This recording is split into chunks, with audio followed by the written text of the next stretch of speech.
Good day, everyone. My name is Ricardo. Welcome to Snippet Reviews. I'm going to be talking about a couple of movies I've seen in the last couple of weeks. And I'll be starting with Operation Finale with Oscar Isaac and Sir Ben Kingsley. It's a movie about the operation that the state of Israel did to capture one of the last persons that escaped Germany after World War II, and it's the person that's responsible for actually planning how they were gonna move Jews and all the other people to the concentration camps, and how it's through all the logistics, right?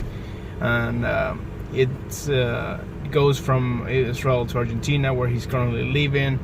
And the movie, it has a good premise. It's based on a true story, and it's pretty interesting.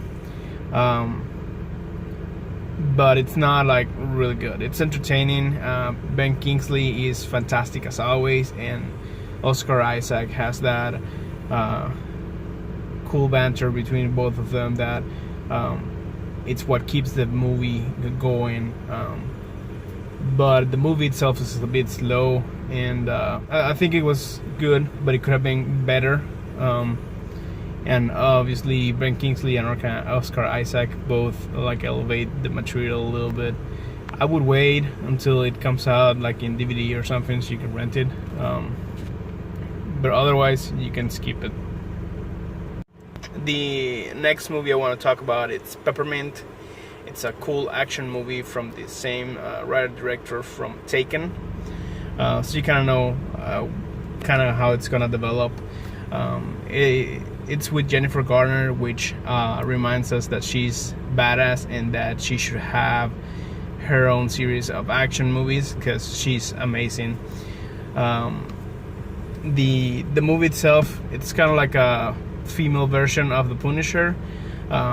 It's a lot of action sequences, weapons, death, destruction. There's this very cool difference in it that whereas Punisher always tries to do everything to kill everyone that is evil, she goes out of her way to actually protect other people, not only to take her vengeance but to protect others. So I think that is a really cool thing that they added. The movie's cool, as I said. It's very entertaining. It does feel a little bit repetitive, and I have a small issue with almost everybody that dies is a Latino, which I kind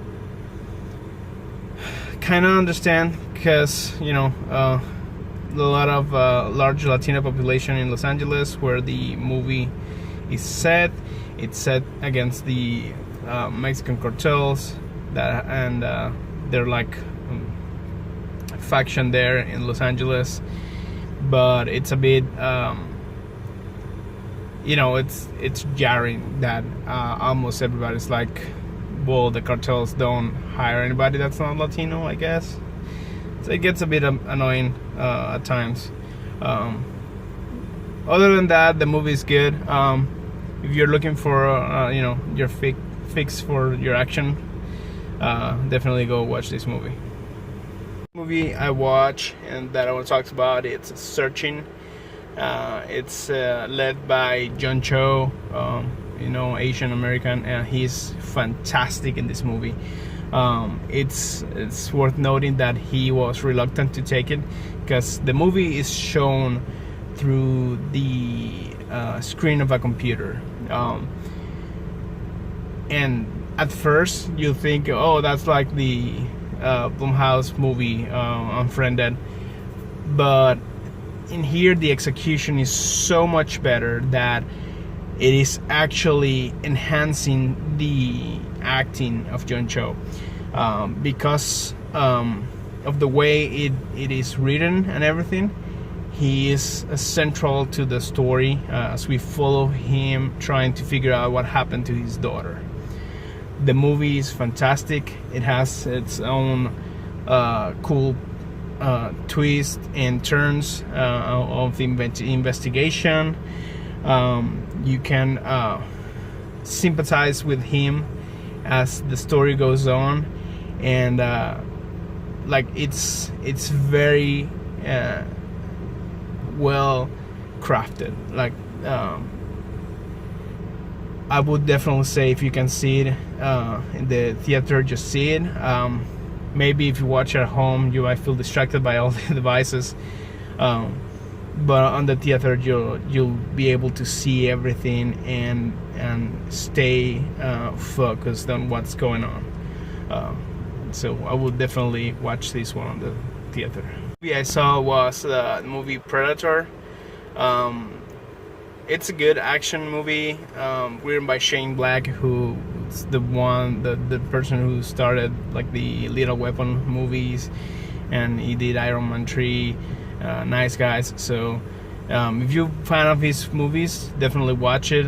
It's kind of has those similar beats. There's always this kid who it's pivotal for the story, and the action hero. The sequences are fine.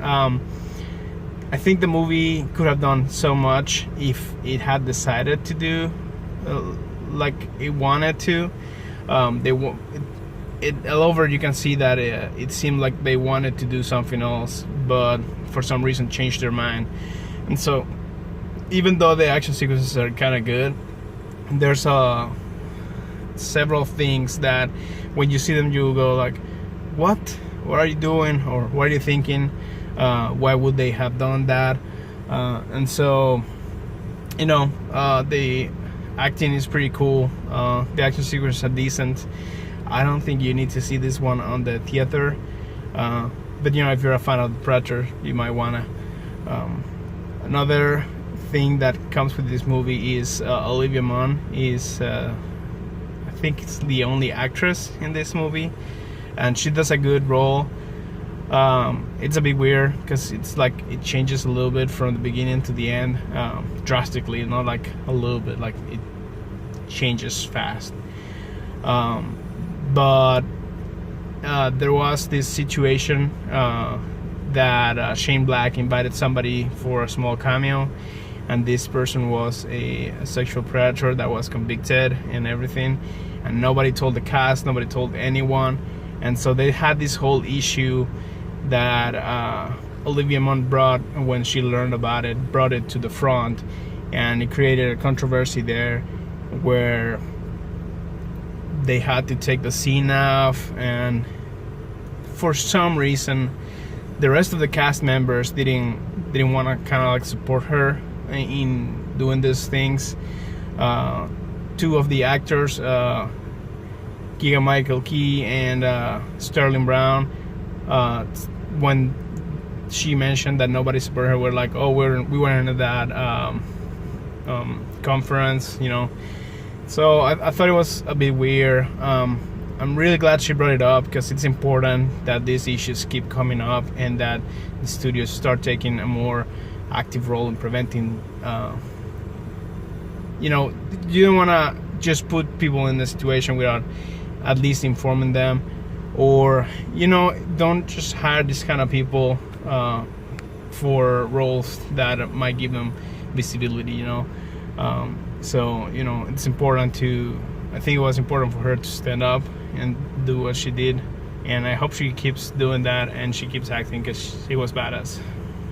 I saw also White Boy Rick, which is a movie about a kid who goes from selling guns legally, well, technically legally, to start selling drugs for the cops, just so they can help them in a sting operation, to actually setting up a cartel operation and selling drugs to make money.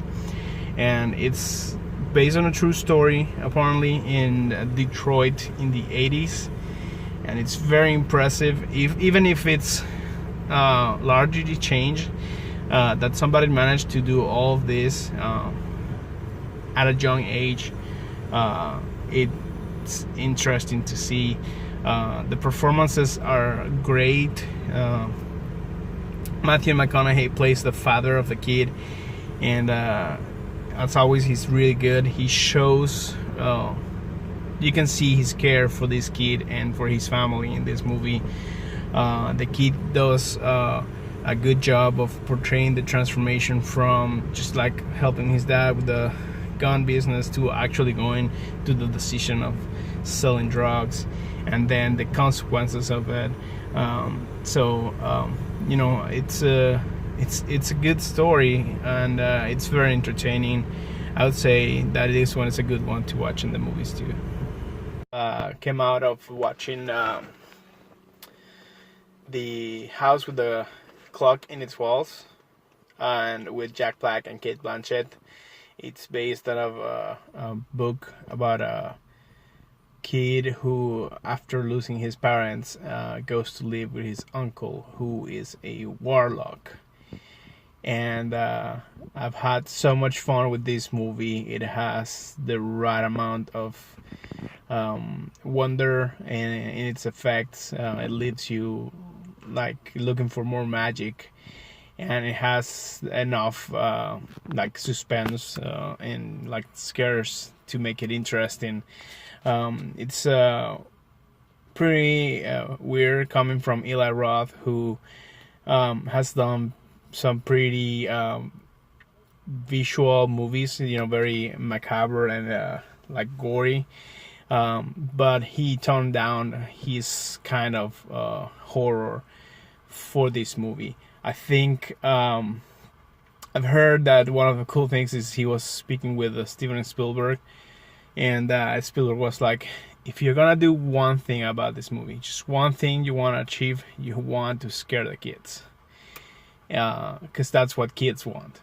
And I thought that was super interesting. I think that he managed to do that. He will be able to do that and entertain everybody at the same time. I would definitely watch it. And if you have kids, you know, let's go with those. Talked with my sister-in-law a couple of days ago.